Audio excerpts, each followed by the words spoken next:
I haven't showered yet, I'm sure you can tell. I gotta keep that Fazbear grease on me. So, I saw Five Nights at Freddy's the second that it released in theaters. I wanted to make sure I was planted, swamp ass, in seat, ready to be blown away. I'll be fully transparent here. I went into this film without the highest of expectations. I expected perhaps a fun, bad movie. Not necessarily because I think the property's weak or anything. It's just video game adaptations don't normally land. They're usually pretty stinky.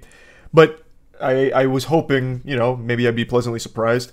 And to a certain extent, I was. This is going to be an extremely hard moist meter to do without spoilers, because a lot of what I want to talk about is very spoiler heavy.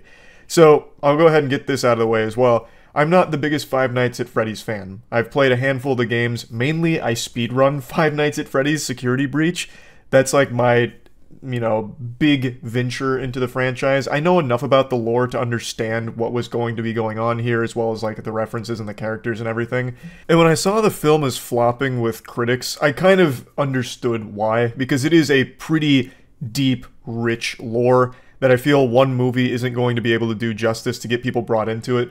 And so I kind of went in here expecting that this will be a movie Five Nights at Freddy's fans are going to love, and anyone who's not already a fan of the property is going to hate. And now that I've seen it, I think that's probably pretty accurate. So let's go ahead and dive into the old Fazbear pizza here. So, what I really liked about the film is the main character. I actually think Josh Hutcherson is the best part of this film. He also happens to be a fellow Hunger Games co-star of mine. Josh and I go way back on the set of the Hunger Games Mockingjay Part 1. Some might say I taught him everything he knows about acting, but, you know, I'm not here to toot my own horn. Point is, he is the best part of this movie.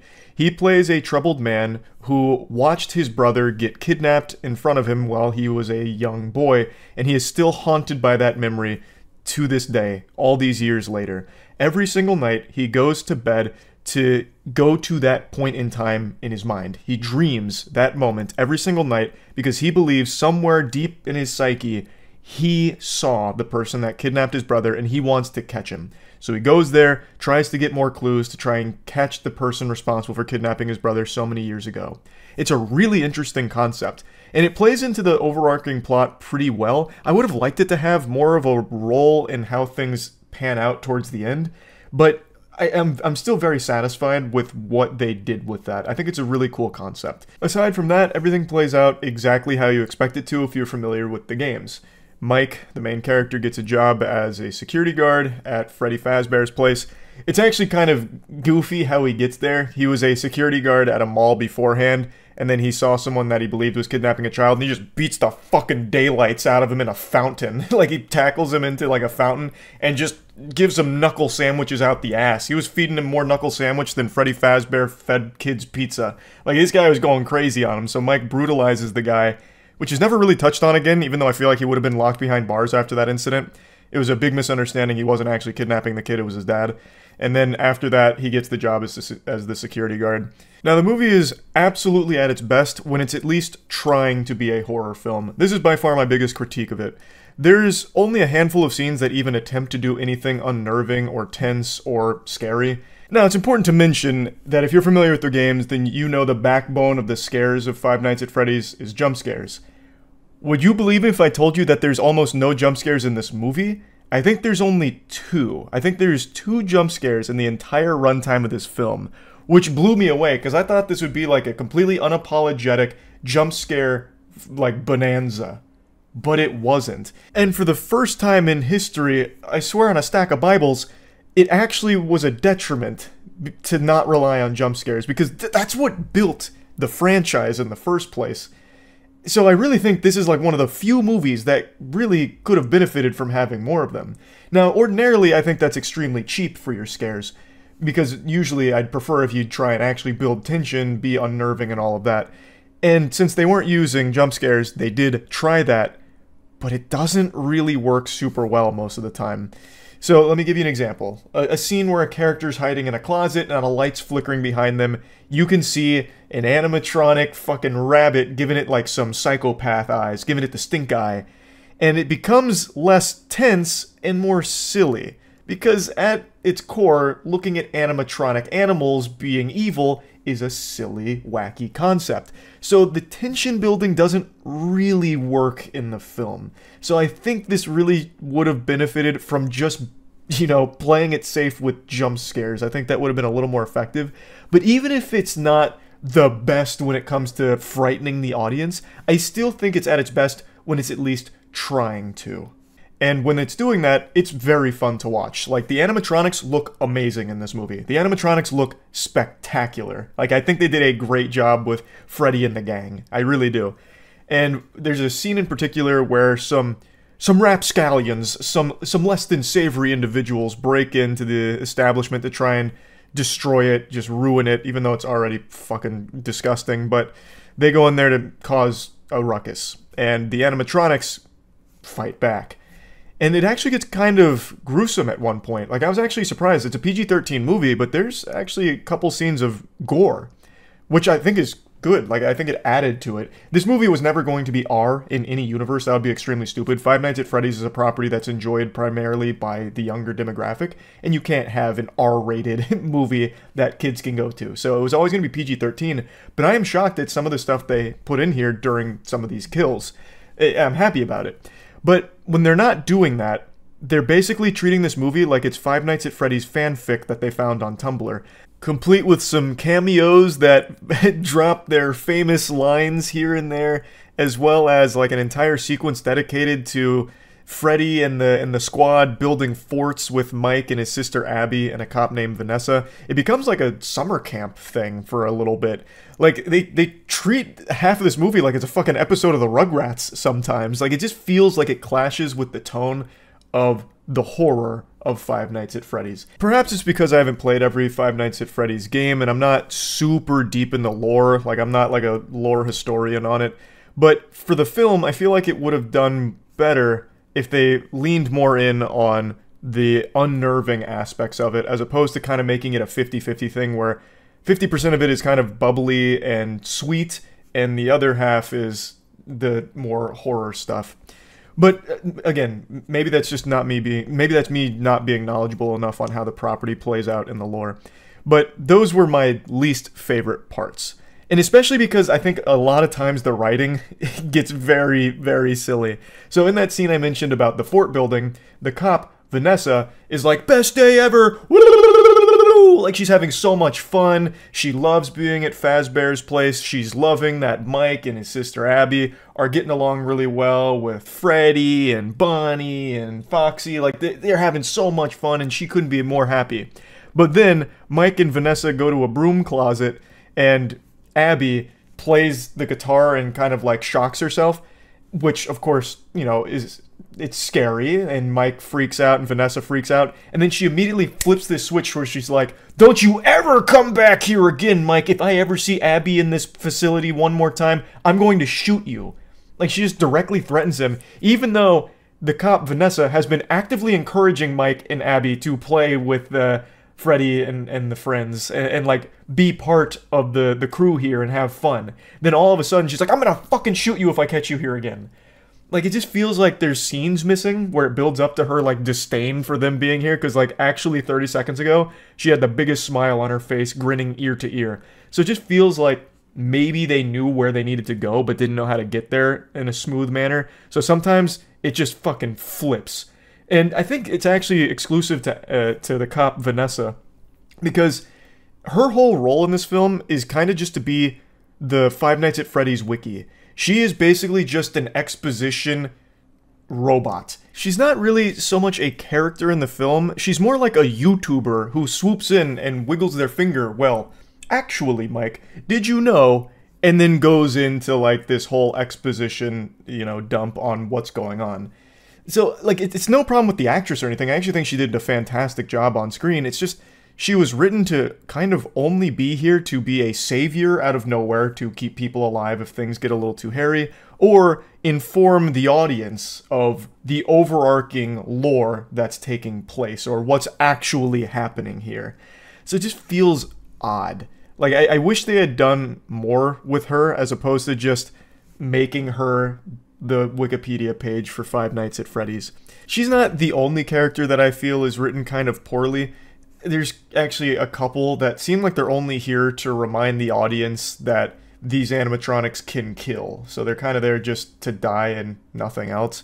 But aside from that, I think what it focused on with Josh, I don't know, I'm calling him Josh, we may be Hunger Games, veterans, but we're not on a first name basis. Mike, the main character, and his sister Abby are really the focus of it, and everything that happens around them outside of what happens inside Freddy's place is kind of just very odd. Like, it starts to fall apart. I really want to talk more about this movie, but it is all spoilers. This is going to be a minor spoiler, but I just have to mention this because it is such a head scratcher of a of a plot idea. So, minor spoiler, just fair warning here. A big thing that drives Mike to take the job as a security guard at Freddy's place is he may lose custody of his sister because his evil aunt is trying to get the girl so that she can make money from the government off having that kid. Even though she seems to already be really financially well off, and it's not like the government's going to be paying her fucking millions of dollars for this, but regardless, I think that's already a bit of an interesting idea.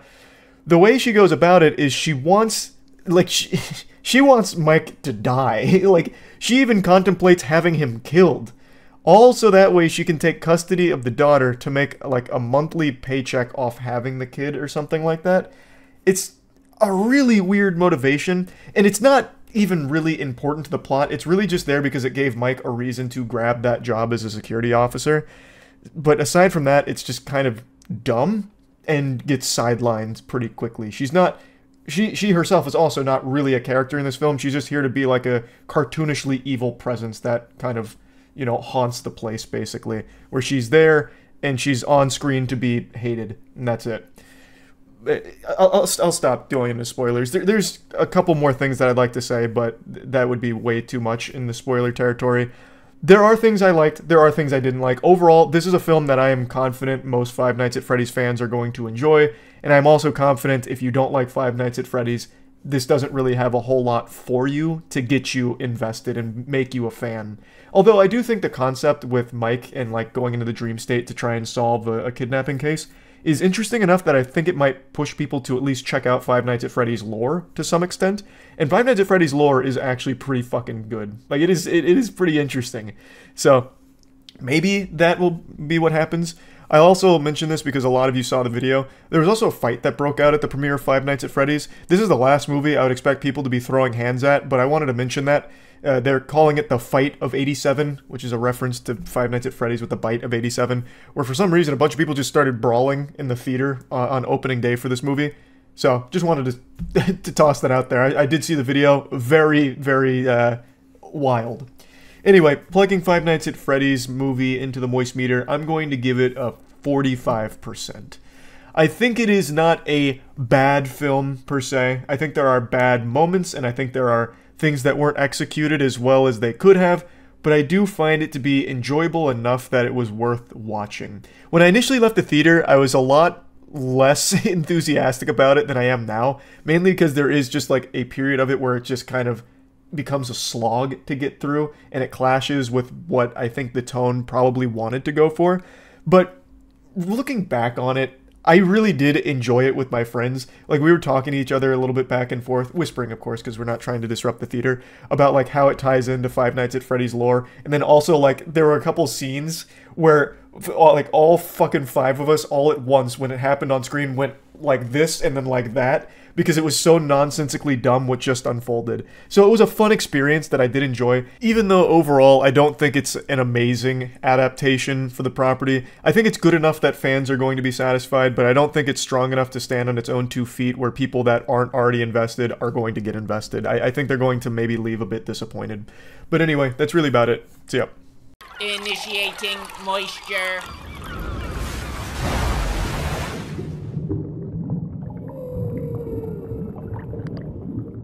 Welcome to the Moist Meter. Today we're taking a look at the new Halloween movie, Halloween Kills. I wasn't even going to moist meter this movie initially, because by the time I finished it, I had already began forgetting some of it.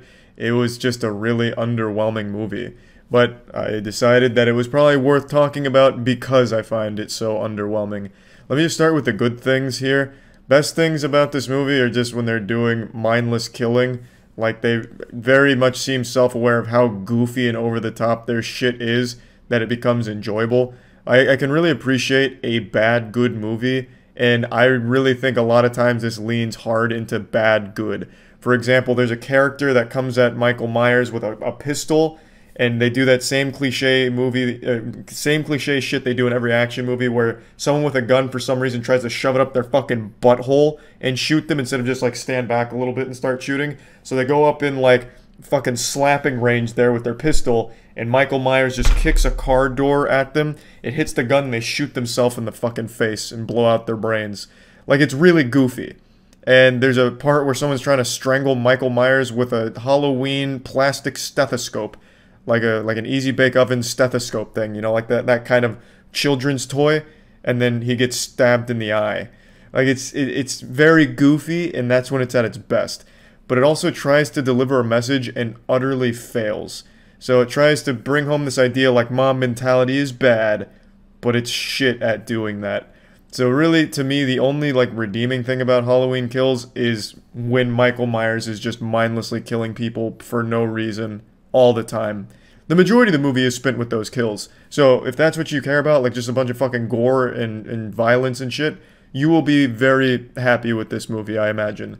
And I found it to be enjoyable, but I also think the movie as a whole is kind of stinky. So first off, I just want to say, Laurie Strode, who's probably the most important person in Halloween, and extremely important in the last Halloween movie that this one directly follows, does fucking nothing in this movie.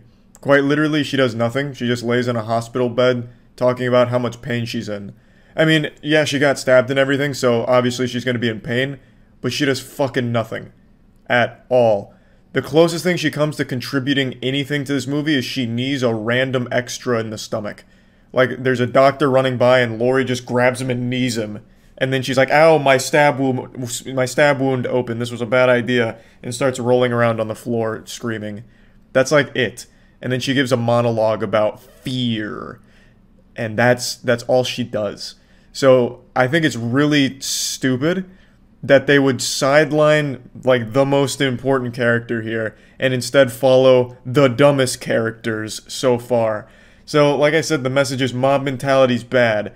And you could basically sum up the majority of this movie outside of the killing as just a town of actual imbeciles, just actual fucking idiots. So there's one guy in particular who starts the fucking catchphrase, "Evil dies tonight." And you will hear that a million times in the second half of this movie. Evil dies tonight. It's basically the town is tired of Michael Myers killing people, so they're gonna do something about it. They're gonna kill Michael Myers. Evil dies tonight. And they just keep shouting that. Eventually, innocent people start getting hurt, and chaos erupts. And I want to say right away, like, yeah, it's a great idea. You know, get the townspeople, get the vigilantes out there to take them down. Why not? You know, at least try and fight them. But no one really arms themselves with anything that makes sense. Like, the main guy has a baseball bat. Like, okay, that's kind of logical. And then someone else gets, like, a pillowcase of bricks. Someone else just uses, like, brass knuckles. Like, okay, yeah, you're gonna fight it with brass knuckles? Someone else, I wouldn't be surprised if they brought a hula hoop to the mob justice scene. Like, they just start bringing goofy items to fight Michael Myers with. Even though they were, like, planning to kill him for a long time, they could have, like, prepared, like, find, like, maybe just a brick that you could start throwing at him. Like, that'd be better than just bringing, like, brass knuckles and shit. And it's really dumb. And the main guy that you follow here is Tommy, and the way he recruits people into this is really silly. Like, there's a scene where he just drives up to a gas station and just starts talking to strangers. He's like, hey guys, you want to murder someone tonight? And they're super down. They're like, yeah, who the fuck are we killing? You know, let's fucking ride. Like, yeah, we're killing Michael Myers. Like, oh goddamn, yeah, let's go kill Michael Myers. I've had enough. You know, that tomfoolery. I'm tired of it. Let's get rid of Michael Myers. It's like everyone in this town is super ready to just kill somebody. They just needed an excuse and a target. It's so weird to me. Like, they don't do a good job of building their message that mob mentality is bad, and maybe Michael Myers isn't just a really scary guy, he represents a very scary thing, which is fear itself. They do a horrible fucking job with it. So I really think everything aside from just Michael Myers killing people is really poorly done, and I really don't think it's great. Like, it's not like he's doing anything creative, he's just randomly stabbing people all the time. Like, there's no real tension. that builds in this movie. It's just, oh my god, Michael Myers is hanging out at the dumpster. And now he's stabbing that woman. You know, it's not like there's any kind of like, oh my god, I'm on the edge of my seat. Where the fuck is Michael? What's about to happen? Like, you basically see him the whole time as he slowly walks and stabs somebody. It doesn't really get very creative, and it doesn't even really try. It's just, he just starts stabbing someone. Like, even when he kills someone, he'll just keep stabbing them. So he'll take a couple, like, you know, he's in someone's house and he's just killed this old man. And then he just grabs a couple more knives and starts just putting them in his body. And then that's it. Like it's goofy, and that's enjoyable to me, but I really think it's just poorly done. And they really try and go hard on gore, but they don't do that well either. It's like everyone here is just a balloon of meat waiting to pop. Like, there's a guy who jumps from a building, and when he hits the ground, it looks like he fell into a jet turbine. He's just like fucking minced meat all over the place, and that's basically all of the kills here. They just explode into guts.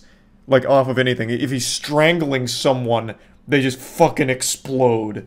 So it's not exactly like the most riveting action and gore. It's just kind of like, hey, here's a lot of gore.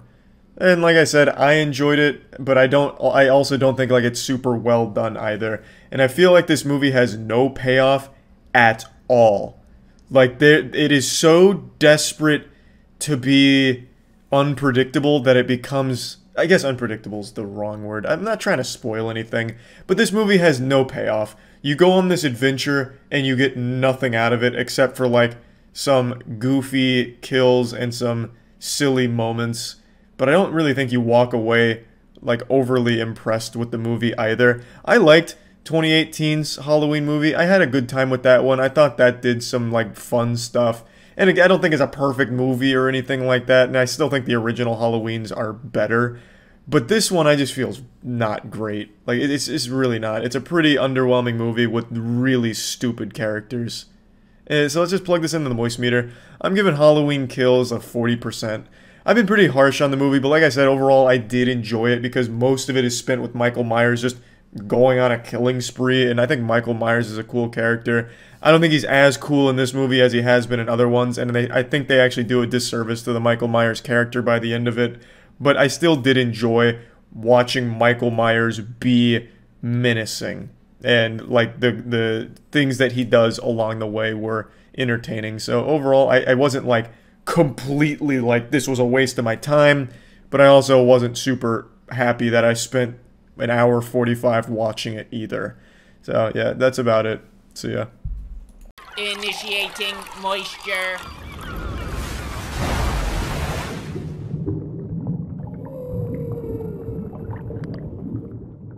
Seeing Midsommar was a genuine waste of time, and it actually sucks saying that because Hereditary is what I consider one of the best horror movies of the last decade, and this is a movie from the same visionary that brought us that. But Midsommar is just a fucking stinker. From start to finish, it's just bad. The best parts of this movie are the cinematography, which is absolutely spectacular. The cinematography is superb. And the acting. All of the characters are really well portrayed, and I actually cared about the majority of the cast. Those are the only two good things about this movie. Everything else just doesn't land. It tries to tackle themes of like grief and relationships. However, in terms of grief, the grief portion happens in the first 20 minutes and then is forgotten immediately. It's not really woven throughout the plot, at least not effectively. It just really misses on all of the themes it goes for, and that's not even that big of a deal in the grand scheme of this movie in terms of its problems, because everything else fucking sucks too about it. The movie is it's around 2.5 hours, and I'd say at least an hour and a half of that runtime is spent either sitting down, standing still, or walking in slow motion. That is the majority of every single scene in this movie. It is unbearably slow, and I'm fine with slow movies. I love the tension building shit, but in this movie, the majority of the scenes are awkwardly sitting around a table waiting for someone to eat. So you have all these characters just sitting there looking at each other, looking back and forth, or looking blankly. And as an audience member, it's there to try and build tension, like, oh, what's going to happen? When's the tension going to break? What's going to happen? And then nothing happens. That's the big surprise. Nothing happens. That's the payoff. It just fucking dragged out. And this movie's marketed as a horror movie, and that's a criminal offense. This is not a horror movie, nor does it want to be in any part. When it tries to do something that even looks like it's inspired by horror, it's done off-screen. Everything that could even be misconstrued as an attempt to unnerve you or be disturbing is done off-camera. What this movie does do, and I'm going to give away this scene, I hope it's not going to be considered a spoiler.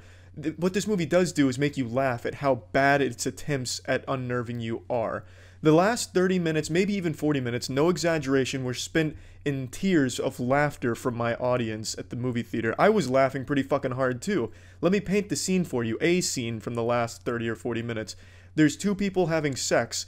In front of them, standing around them in like a fucking football huddle going over plays, are naked women chanting. It's an a cappella of sex as two people fuck on the floor. And as they're having sex, the a cappella turns from singing and chanting into an up-close and personal singing into the man's face as he's fucking the girl. Once that's over, they then begin moaning in different harmonies, a moaning a cappella. When that's done, one of the women starts pushing his ass cheeks so he gets deeper in the girl's vagina. And this scene goes on for, no joke, at least 10 minutes of uninterrupted just goofiness. And I believe it's there to make it like an unnerving thing, like, oh man, this is you know, the big payoff. This is the crazy shit that's going on. Look how crazy this cult is, how disturbing. But what actually happens is just a really comedic 10 minutes that you're gonna spend either smiling or just feeling really embarrassed. I felt fucking embarrassed watching this movie a lot of the time. And the second that scene's over, it goes into another goofy scene where the dude's running around naked with his penis flopping everywhere like the pendulum in a grandfather clock, and then he runs into a barn and sees something spooky. And then, you know, it goes from there, just stays bad. The whole movie just doesn't land. Nothing in this movie works at all. The cult shit, I love the concept, and I like what the movie, I think I understand what the movie wanted to accomplish, but it doesn't even come close. You get like this pseudo-comedy, boring piece of shit that in no aspects succeeds in where it needed to or wanted to. Another thing I can compliment though is the sound. I really appreciated the sound when it wasn't just moaning. I appreciated that. That worked pretty well. But again, there's just not very many positives I can give to this movie. It is so boring. Everything drags so long. You're waiting for something, anything at all, even remotely interesting to happen, and it never does. But then you get like 30 or 40 minutes of goofs and giggles, so I guess that's something. But man, it's just not good. It's not even like a deep movie either. There's really, like, all of the metaphors and symbolism it wants to hit pretty much hit you over the head with it. There's nothing too, you know, deep about it that you could pick apart and really digest and come up with your own fan theories, because you're gonna pretty much get it, I think, for the most part, as a general audience member. It's not really a thinker, it's just a straight fucking stinker. It's just not a good movie, and I'm so disappointed, which is why I'm ripping into it kind of hard, because Hereditary was fantastic. It was a great movie until the last 10 minutes where I felt it kind of fell flat, but really, as a whole, the movie was fantastic, and I think it's a little unfair to compare works, even if it's from the same visionary. But in this case, I can't help but draw the comparisons because it has a lot of the same fun cinematography Hereditary had. It had a lot of the great performances that you got in Hereditary, and it just doesn't even come close to even being in the same ballpark as that movie. It's just bad. It bafflingly bad. Like, even like from, if you can pick out plot holes too. Like, the narrative doesn't work. Like, a traumatic thing happens to the main character in the beginning, and then that's the end of it. Completely forgets that ever happens. At no point is it ever really brought up throughout the rest of the movie. Like, it's just so much wrong with this movie. I wouldn't recommend it at all. It's a genuine waste of time. Plugging this shit into the moist meter, I'm giving Midsommar a 25%. I like the creative cinematography. I like that it's not just standard, boring shots. It's framed beautifully. I also really enjoyed the characters, the performances from the actors. Those were second to none. And the sound department kind of killed it as well. But the movie as a whole piece, a whole product, is just not good. It's like offensively not good if you're a fan of Hereditary. And that's unfortunate, but that's what it is. Not really worth seeing. That's it. See ya. Initiating moisture.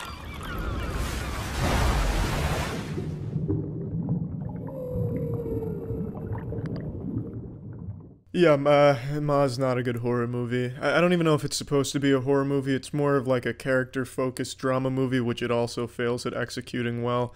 And the only good part about this movie is Octavia Spencer. I think she does a really good job with her character, even though her character is not even that good. It just seems like she gave a lot of effort for the character, and it shows. There's some good scenes from her, but the movie's some straight stinky asshole. I thought this would be a so bad it's good kind of horror movie. I wasn't expecting much. But it's just a so bad it's boring horror movie, or whatever kind of movie it wants to be. I still don't really know. It's like high school drama meets a little bit of attempt at horror at the end, maybe kind of, like that was kind of a little bit of an idea they had. It just doesn't work in any level. The writing is horrible. The kids' dialogue, like the high school kids' dialogue is nuts how bad it is. It's impressive how bad it is, if I'm being honest with you. It's like an old man went on Twitter and just searched lit in the search bar and then just took all of the slang and all the lines he could find under that in Twitter and put it as the dialogue for the characters here. It just doesn't work. It feels wrong. I know I'm getting kind of old now, but there's no way people talk like this or make these kind of decisions. It's nonsensical at points. For example, they're partying at Ma's. That's not a spoiler. You see it in the trailer. That's the entire point of the movie. I'm not spoiling shit. Don't you get on me. Put that limp dick back in your pants. Not spoiling it. And now, spoiler warning, this will be a spoiler to demonstrate just how dumb the characters are. Probably the dumbest I've seen in a horror movie or whatever, in a fucking general movie in a long time. This is a spoiler. But if you're going to Ma for a plot or anything at all, you're definitely going for the wrong reasons and should probably save your money. I'm doing you a favor. Ma pulls a gun on one of the kids that goes to their house. The first time they're going to her house, she pulls a gun on him and tells him to get naked. He does. And then she laughs, and I don't think half the theater could tell because a lot of the times they were just laughing. And when I say the audience is laughing half the time, I don't mean at the comedy in the movie. There is comedy in the movie, and it's not bad. Sometimes the comedy's pretty damn good. But I mean during the parts where it's supposed to be, you know, a bit disturbing or a bit spooky and scary and maybe even a little unnerving. That's when people were laughing the hardest. Because it's the most cliche generic attempts possible, that you almost have to feel like it was made ironically by the directors. But it's not, because the rest of the movie makes it clear that there's really no self-awareness with just how bad of a horror movie this is. It just doesn't work anywhere. As a teen drama, it doesn't work because it's supposed to be like, oh, new kid. New kid's gonna get picked on and stuff. Nope, new kid's already the most popular kid in school, and now she's drinking and partying. Okay? The drama is she likes a boy, but you know what happens? The boy also likes her immediately, so there's never any drama there. The only character that has any depth or any fleshed out anything is Octavia Spencer's character, and that's it. And it's still that would have been more enjoyable than the first hour. It's just not a good movie. Plugging this shit into the moist meter, I'm giving Ma a 20%, and the only reason is because I really was pretty blown away by what Octavia was able to do with such a shitty script. Hats off. If you're watching this, Octavia, you fucking killed it. To the actors and actresses that were in this movie, I'm sorry you got such a fucking bad script. As a concept, this movie's great. It's executed really poorly. That's it. See ya. Initiating moisture.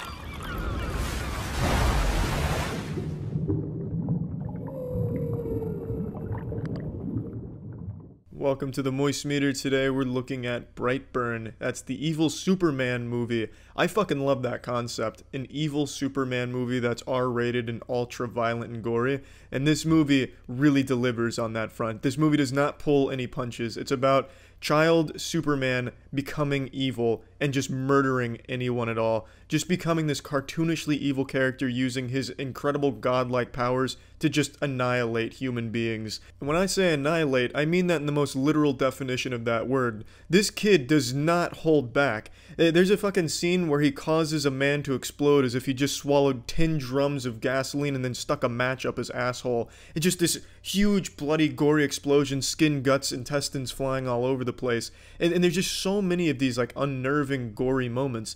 Gore, I think, is sometimes just overused as a crutch for a horror movie where it's just supposed to be like the shock. You know, there's always like the eye scene, and this is guilty of that trope as well. But in this movie, there actually is some unique plays with gore and showing you really gross things.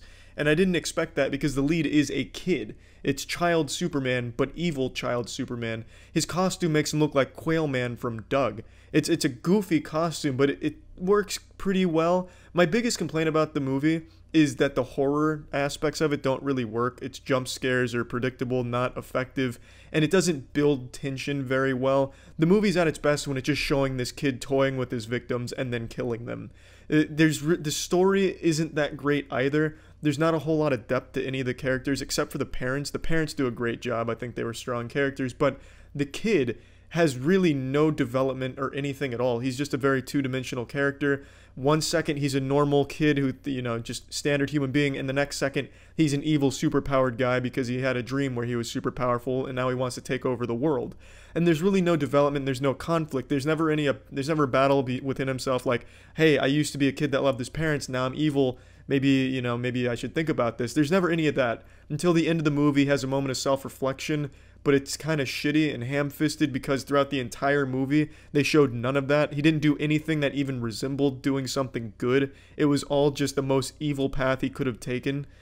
So I think it was a little silly to try and all of a sudden at the end reel it back and make it seem like, hey, he's still just a kid trying to figure himself out. No, you've established he is just straight evil in all possible ways. You made that really fucking clear when he started murdering people who gave him a Jolly Rancher flavor he didn't care for. The kid just kills anyone and everyone for no reason at all. There's like a fucking phase montage of him just causing devastation across the world for no reason. Collapsing entire shopping centers because they were sold out of Yu-Gi-Oh packs. He just kills everyone and anyone. There was never a moment throughout this movie where he struggled with what's good and what's evil. He committed to just being evil. So I thought it was silly that at the end they'd try and make it like, oh, maybe he's good. Because it just didn't work at all. And that's not a huge complaint because I don't think this movie really relies so much on its story or its narrative. It relies on its concept and its execution in showing you just how devastating it could be if Superman was a bad guy. And I think it's a really fun thing they explored, and I'm excited to see more from Brightburn universe. If there is more, it'd be really nice. So let's plug this shit into the moist meter. I'm giving Brightburn a 70%. I wish the narrative was better. I wish it told a better story. However, I think it did just enough. It gave you the premise and it showed you a lot of cool shit about him becoming the ultimate evil. And it was really a refreshing spin on superheroes. It was a really disturbing look at it, and I really appreciated the risk they took. And I enjoyed it for the most part. I really think they missed the mark with their horror elements. It was just really generic in that regard, but everything else it did well. A lot of things will definitely catch people off guard in terms of its gore and how the kid does his shit. It's just a very interesting movie that was executed well. I have a lot of respect for this. It was a good movie. That's it. So yeah. Initiating moisture.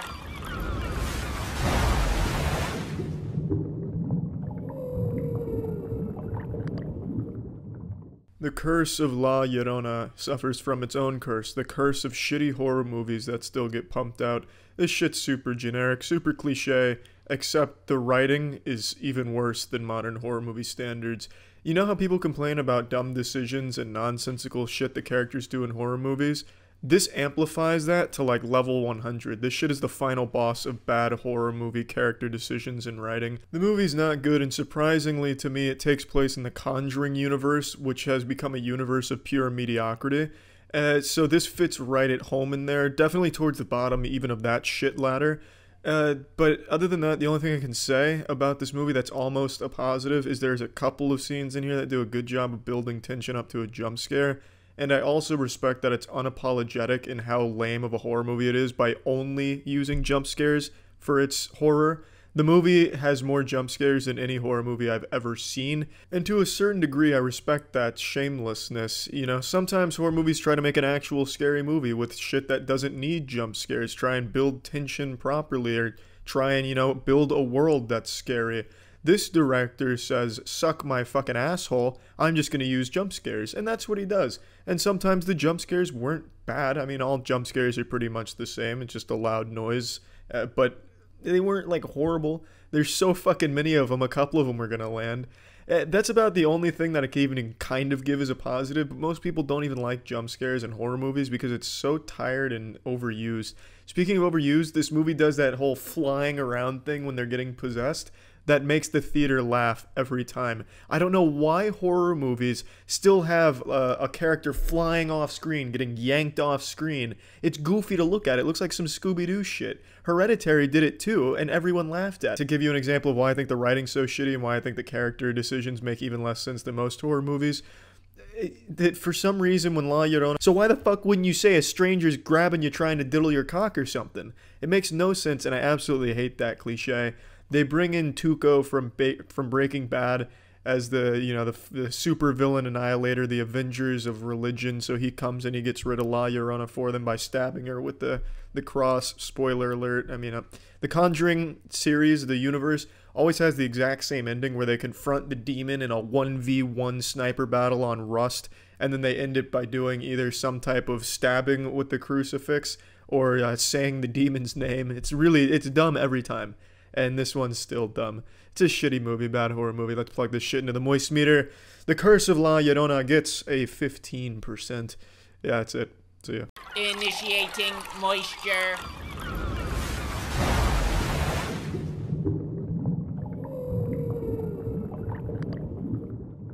Welcome to the Moist Meter. Today we're looking at the new Happy Death Day. It's not as good as the first one. I don't mean to come out of here, hitting you with the naked man, giving you the goods right away. I'm not trying to come out here guns blazing, but I am disappointed with the movie, and you should know it's not as good as the first one. It's really not. I really liked the first one, caught me by surprise. I expected it to be shitty, turned out to be really good. This one, it's not. It goes in a completely different direction. The first one was more about a self-aware pseudo-horror slasher movie that was just kind of emotional and fun. This one is entirely nothing to do with anything horror or slasher related and is more about science romantic comedy. And that's a huge step down in my opinion, but it's not like they do a bad job with it. In fact, Jessica Rothe really fucking carries this movie. She's absolutely fantastic here. She sells so well the emotional moments in this movie as well as just the fun. I really enjoyed her character. I think she does a great job. So it doesn't miss. It does the comedy well, it does the emotion well, albeit for a few, cringy shit show steps here. But overall, they do a pretty decent job in this movie. But like I said, Jessica Rothe carries the shit out of this movie. It is a really decent movie entirely because of Jessica Rothe.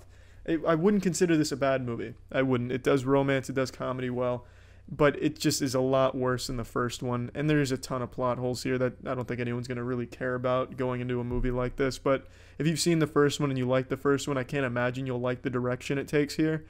But anyway, let's plug this shit into the moist meter. I'm giving Happy Death Day to You a 50%. It's a fun little rom-com for Valentine's Day, I guess. If you're trying to get a little over-the-pants hand job in the movie theater, I guess it could serve that purpose. But otherwise, if you're a fan of the first one, you're not going to walk away from this one as excited or happy about seeing this. And that's a shame because I thought the first one was creative. This one's just, I don't know, it's kind of just a misguided. That's it. See ya. Initiating moisture.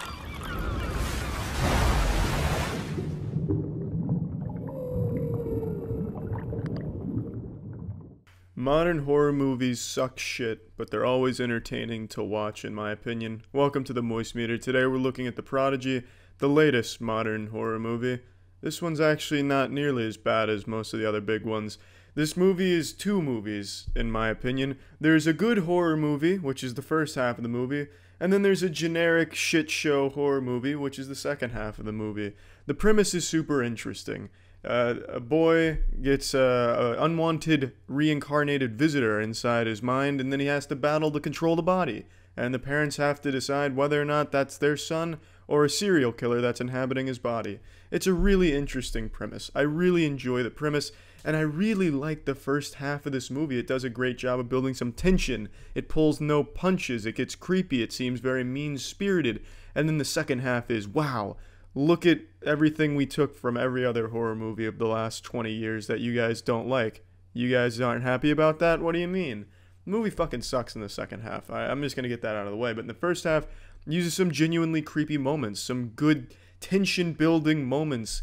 It's really... if this movie just had the same intensity in the same direction as the first half, this would be a pretty goddamn good horror movie on par with Hereditary, in my opinion. The creepy... And with every other character, it's an actual performance that they deliver instead of just this caricature of masculine man-dad. I really don't. They had switched directors or something at the second half of this film. Let's plug this shit into the moist meter. I'm giving this a 40%. I don't think they switched directors, by the way. I guess the dude just decided he didn't want to make something good or some shit. Couldn't tell you. But the movie is not bad. It's not a bad horror movie. It really isn't. It just falls apart. Absolutely falls apart at the end. And that's it. See ya. Initiating moisture.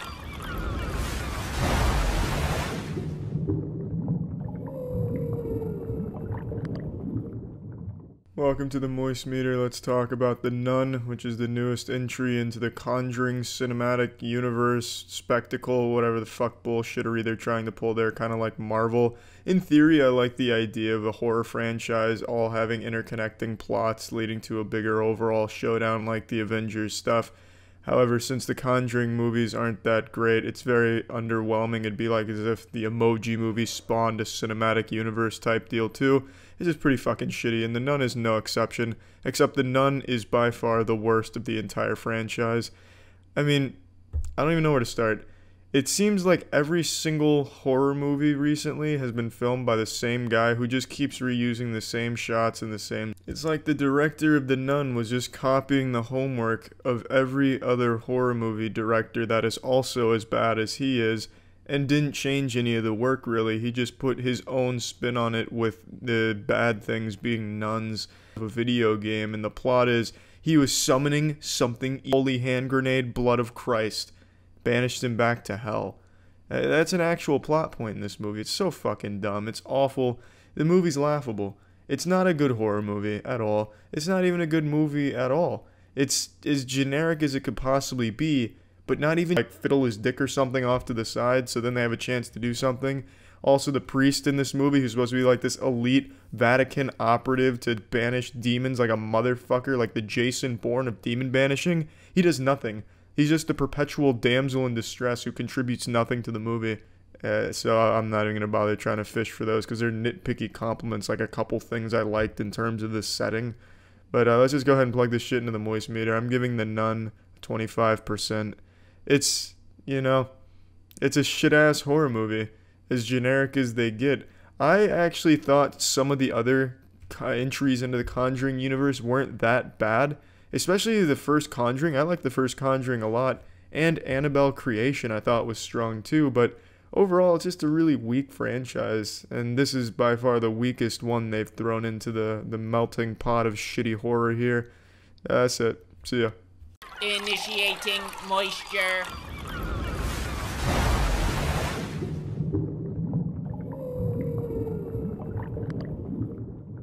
Welcome to the Moist Meter. Let's talk about Unfriended Dark Web. It's shit. It's real fucking shitty. I don't think anyone expected it to be good, but I don't think anyone expected it to be this shitty. Somehow the first Unfriended is better than this one. There's nothing scary about this movie. It doesn't even try. It doesn't even go for cheap scares like blood or jump scares. There's nothing. Nothing here to make it a horror movie or even a thriller movie in that regard. The scariest thing about this movie is the fact that they're using Skype. There's nothing here, unless you're afraid of static. And I don't think there's a lot of people out there that go to bed wetting themselves thinking about static. So I don't think there's going to be many people walking out of this theater scared. The only compliment I can give this movie is I like the concept. I like the concept of making the dark web the focal point of the horror, or the thrill shit. Nobody. Absolutely no. Apparently they have agents everywhere in the fucking universe.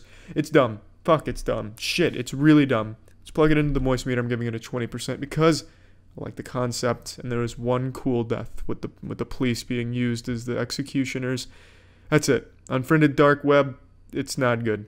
See ya. Initiating moisture protocol.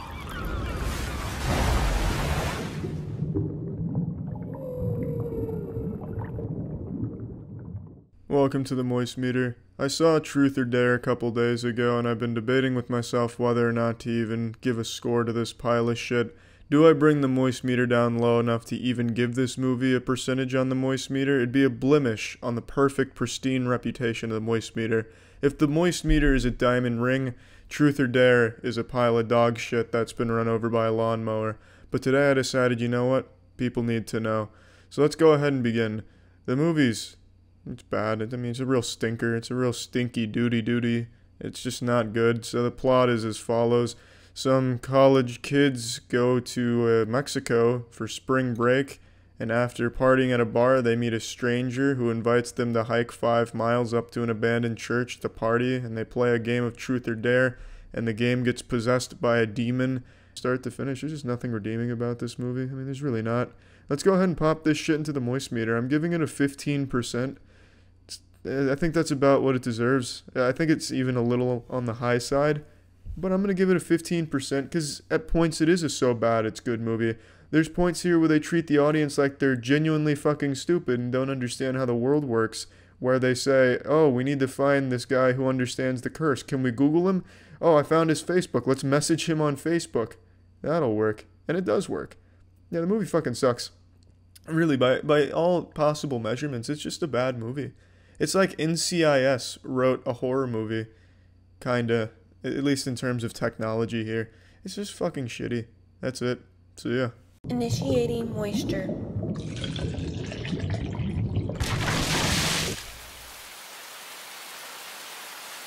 Winchester, how moist is it? A question no one's asking, but a question I'm gonna answer nonetheless. It's not very moist, it's real dry, it's a real bad movie. I didn't like pretty much anything about it. It was a bad movie, I really didn't enjoy it. Let's go ahead and get into it. So, this follows the trend of all modern horror movies where it's inspired by actual events, inspired by a true story. This shit really happened in a marketing effort to make it scarier to the dumb people that would believe such a bullshit claim. Winchester says it's inspired by actual events, which of course is just filthy anus. Straight up, rotten, scummy anus. This movie is as inspired by actual events as I, Robot is inspired by the time I built a Gundam figurine when I was 6. The only facts this movie gets correct are the Winchester mansion existing and being a labyrinthian maze, and Sarah Winchester being the one who made it that way. Obviously not with her own bare fucking hands or anything, but she had people working on it around the clock. I'm not here to ass blast you with a history lesson here or analyze the Zapruder film on Sarah Winchester's mansion building. Do your own research, but spoiler alert, she didn't build it because of some type of ghost story or Pirates of the Caribbean curse or anything that this movie tries to convince you of. So just look up the real reason. It's a fascinating story.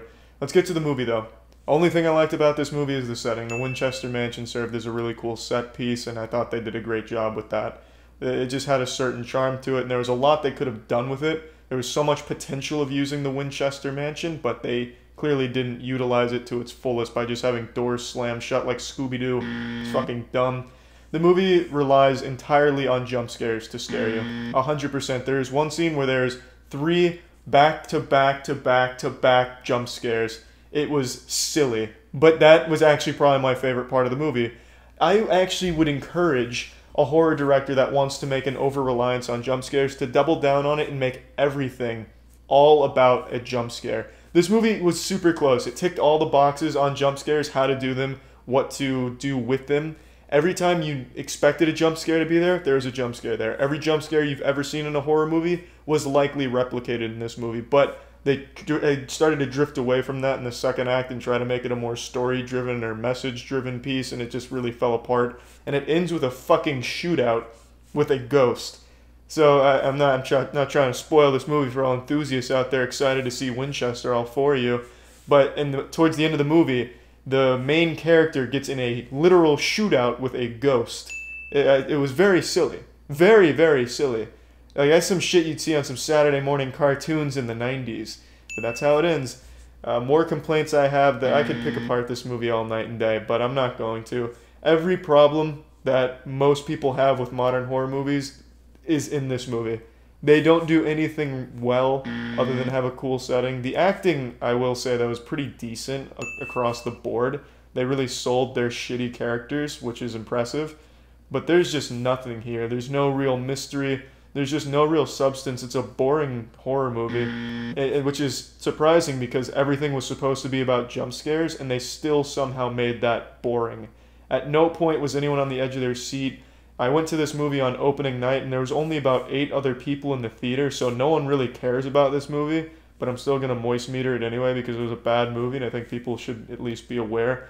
Would I say it's a so bad it's good movie? Almost. It really teeters on that edge of being so bad it's good, but I don't know if it quite reaches that threshold. Let's just jump into the fucking conclusion here. There's just not a whole lot for me to pick up. Well, I mean, there's a lot for me to pick apart, but there's not a whole lot I want to pick apart because there's just no point to doing it. Just looking at a trailer, I think you can get a sense for how bad the movie will be. So I'm going to give this movie 15%. It's just not good on any conceivable level.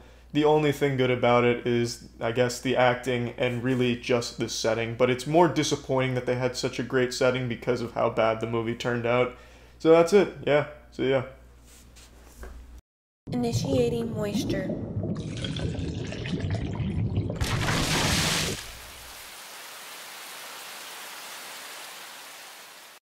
Hello, Yoodle Toodle, and welcome to the Moist Meter. One of the biggest complaints I've seen in the comments over the course of the Moist Meter's history so far is the lack of background, the white walls making it seem like some type of fucking insane asylum, really lack of professionalism. So, I got this jumbo Asian man sticker as a gag gift for Christmas, and I thought, that looks like a pretty professional background. So, I was listening to you all in the comments, and now I'm saying you can hold my penis. There's your background right there. So today on the Moist Meeting chopping block is the new Insidious movie, Insidious the Last Key, or Insidious 4, or as I like to call it, Insidious Bore. It is a boring horror movie. If you have watched horror movies over the course of the last decade or so, we're going to go through the checklist of what makes them all bad, and Insidious has all of those shortcomings. Horrible plot that makes no sense, check. Bad characters, check. Bad writing, check. Bad dialogue, check. Characters that make the stupidest fucking decisions in every possible situation, check. Now here's where Insidious really starts to excel in these horrible areas. Soundtrack, sound effects. In the Insidious movie, anytime anything at all happens, it sounds like a fucking sack of potatoes gets dropped on a grand piano keyboard. It's obnoxious. It's silly. Horrible sound effects isn't it there. You're astral projecting yourself onto assholes. And they have superpowers here, and it's so fucking silly to watch. It's just silly. Downright fucking dumb to listen to, it's dumb to watch. I know a lot of people are gonna fight me, oh, but Insidious is fucking great. It's great, which I will agree with in practice. Up until the end, they did a decent job of teasing the voice meter. This is a 20%. It's really bad. Under no circumstances would I encourage anyone to see this, no matter how much you like the Insidious franchise. It's really bad. It was a big waste of time. It was kind of fun to hear the audience's reaction, only because there was one dude who every time there was tension building up, he'd just throw his hands up and go, oh, hell no. And that was fun. He made it fun. So I'm giving it a 20 because that guy made it fun. It's just not a good movie. It's really not. If you're a horror fan, you won't like it. If you're a fan of movies, you won't like it. If you enjoy anything that's even an iota of fun, you won't like it. It's just not a good movie. That's it. See ya. Initiating moisture.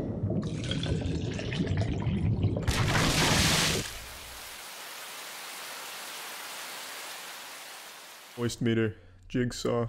Those are two different words with two very different meanings, but today they'll collide in the Thunderdome when I analyze the moisture content of the new Jigsaw movie. This is the first new Saw movie in 7 years after the series started to fall apart and become this fermenting shit stain on the movie industry.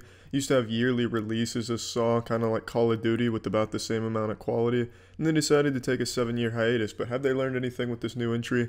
Not really. It's pretty underwhelming.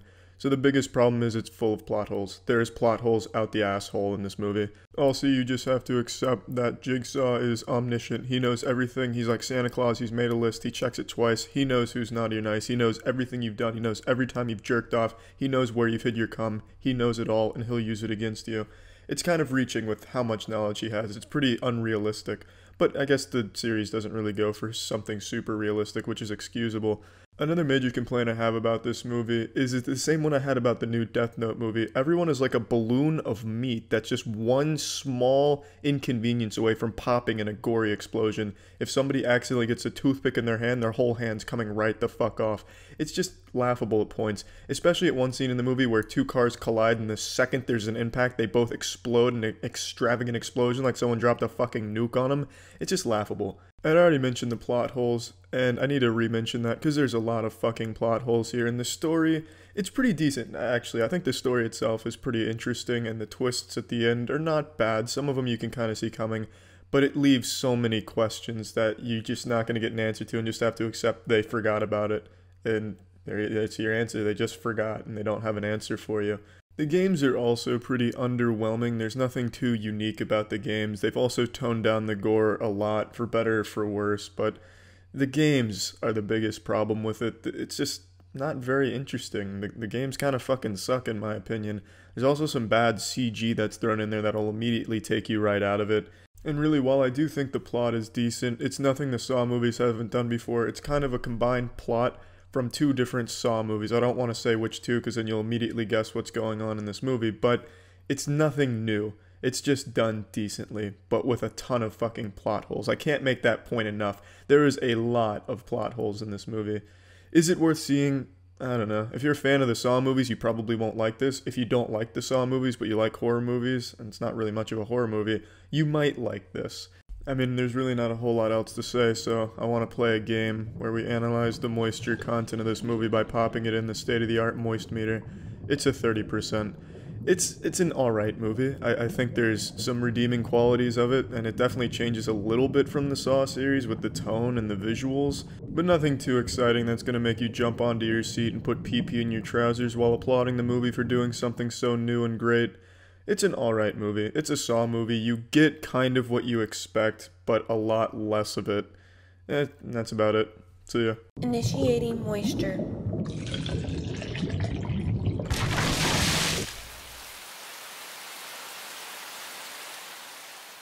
Today at the Moist Meter headquarters, we've received a specimen of pure dryness, pure filth. Truly, just a polluted, contaminated pustule of shit called Wish Upon. But nonetheless, it is our duty here at Moist Meter Laboratories to analyze the moisture content of this absolute fuckball. So Wish Upon is supposed to be a horror movie. It's not even close to a horror movie. It doesn't try to be scary at any points. And it is without a doubt the worst movie I've seen in theaters of 2017. So the story is nothing new. A girl finds a cursed Chinese wishing box, basically just a fucking elaborate looking fortune cookie. And it can grant wishes up to 7. And after the 7th wish, the person dies. And the catch is, every wish you make will come through, but someone close to you will die as a result. And the wishes the main character makes are the worst fucking wishes in the world. It's like something a 4-year-old would be wishing for. Oh, I wish for infinite chocolate. I wish for a big bounce house made of chocolate. I wish mommy and daddy had chocolate for me all the time. The main character's wishes here were just fucking awful. They suck dick farts. She wished she was popular. She wished the good-looking guy would fall for her. Then after she learned that, you know, when she makes these wishes, someone close to her dies, she still went ahead and made awful wishes from that point forward. It's just so dumb. And it's supposed to be like this Final Destination type of thing where it keeps you guessing on who's gonna die and how. But the deaths were so underwhelming and uninspired, they were just comedic. People in the theater were busting up laughing at every single death because they were done so poorly. There was no surprises, there was no suspense, you knew who it was going to be. There was just nothing, it had nothing going for it. It wasn't scary, it wasn't shocking, it wasn't interesting. It was just so incredibly boring and frustrating to sit through. I would have been having a better time if I was fucking vacuuming up an overflowing Walmart toilet with my asshole. It was just a fucking torturous experience to sit through. There was nothing good for this movie. The best thing I can say about it, the only good thing I can say about it is the wishing box looked cool. That's it. They made a cool little children's toy wishing box. It looked nice. All the characters fucking sucked as well, especially the main love interest. His dialogue must have been written by some type of head executive that just Urban Dictionary'd cool words kids are using these days. Because all that fucking loser did was say dope and say stupid ass lines that are not cool or natural in any context. One of his lines verbatim is right before going in for a kiss. He says, "I'm trying to think of something dope to say," and then pauses for a couple of seconds and said, "I couldn't think of anything dope." His Shakespearean dialogue also shines again a little bit later in the movie where he says, "Don't worry, haters gonna hate." All of this said unironically. It's just amazing how out of touch this movie is with whatever the fuck it was trying to do. Let's just go ahead and let's measure the moisture content here, or lack thereof. On the moist meter, I'm giving this a 10%. Now, I know that seems a bit high, and it certainly is, but I feel that since the movie was complete, it had a beginning, middle, and kind of an end. The ending was so fucking stupid, yet people were praising it on how shocking it was. Spoiler alert, it's not fucking shocking. If they tell you that after the 7th wish the main character is gonna die, it's not exactly shocking when after the 7th wish the main character dies, you fucking troglodytes that think that's somehow surprising.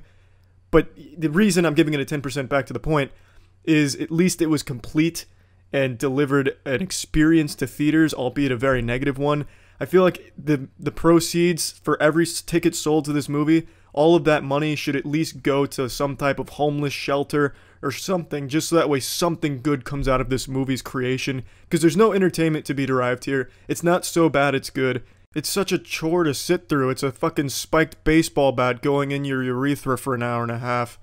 But yeah, anyway, that's it. See ya.